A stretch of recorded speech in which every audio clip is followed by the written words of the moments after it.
High, আমি ফিরোজ বলতেছিলাম আফ্রিকার রোয়ান্ডা থেকে।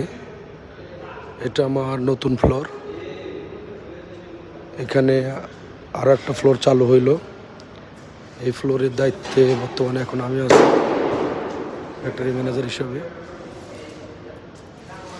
এখানে সব মেশিন নতুন, পুরাই সেট আপ নতুন। যে এগুলো কুলিং মেশিন, নতুন কুলিং মেশিন বসাইছে, 18টা মেশিন বসবে এখানে। সব কিছুই নতুন, পুরাই নতুন সব কিছু। পুরাই সেট আপই নতুন, ফুল সেট আপ নতুন।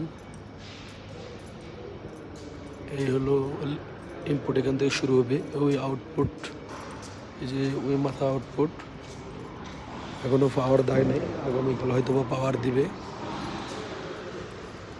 আপনারা সবাই দেখেন, কমেন্টের মাধ্যমে জানায়েন ফ্লোরটা কেমন হয়েছে।